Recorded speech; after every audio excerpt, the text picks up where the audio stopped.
Sign up to the SBR Network and use your free daily bet points to earn real-world prizes. Click on the page and start winning now.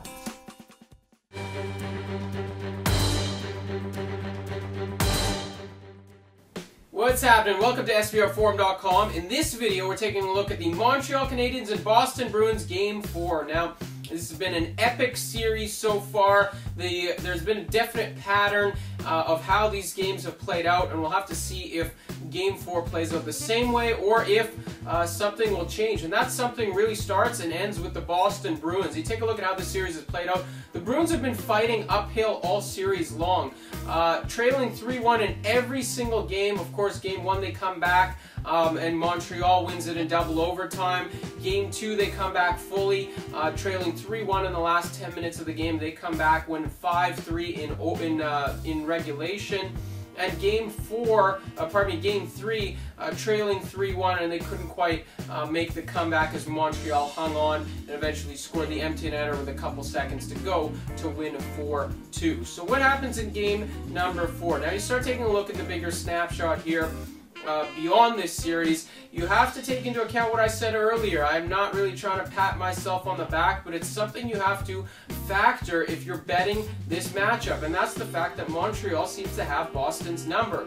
If you take a look at how they've played in the last 10 games, Montreal has won 8 of those 10 meetings. The fact that they're up 2-1 on Boston, even though the Bruins are heavily favored in this series, even though the Bruins have been favored throughout most of the games in this series, it's not an accident. This is now a trend. Take a look at Tuukka Rask's performance in his career against Montreal. Just 3 wins in 16 games, 16 starts coming into this matchup, into this playoff series. In the playoff series, he's got a save percentage of .883. That's simply not good enough. The Habs really just cause a lot of problems for the Bruins. They've got speed. They don't engage in the physical shenanigans for the most part. You know, you saw at the end of Game 3, that was really, literally the end of Game 3, that was really the only time where they got into a scuffle. Boston loves those after the whistle, rough things up, rough and tumble. Whatever the saying is, the cliche, you know what I'm getting at. They like to mix it up. The Habs are not engaging. You even see PK Subban a couple times. They try to grab him, throw him off his game. He just skates away. So Montreal really knows how to get under Boston's skin. The question is, can Boston win game number 4? Obviously they can. What they need to do is get the first goal. They've been fighting uphill every single game, trailing. You know, I know the Bruins offense has been great this year, but really at heart, this is still a defensive team. This is a team that likes to play with the lead, protect the lead, and go from there. Not really a team that's built to come from behind in from 3-1 deficits every single game. They obviously showed they can this year, one of the highest scoring teams in the Eastern Conference, but really, again, this is a team that's built around defense, goaltending, and protecting leads. So they need to get the first goal, and that'll change the dynamic of the game.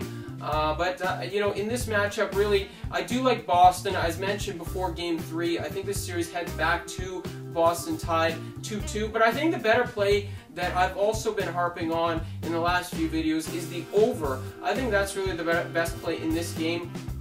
You take a look at this matchup, we're getting a lot of 5s. Obviously, historically, the total of 5 makes sense, but in this series, it really has not. We should see a total of 5.5, I would think, by the end of the series. 8 goals in Game 1, 7 in Game 2, 6 in Game 3.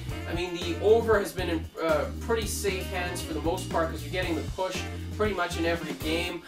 So I think the over is really another good play again in game number 4. The Habs definitely find ways of beating Rask. You know, his .883 save percentage says as much. As for the Bruins, if they have any hope of winning game number 4, they need to come out guns a-blazing with their offense. That means at least 2 goals from them. I think the Habs get at least 2 goals. We get at the very least a push and hopefully an over.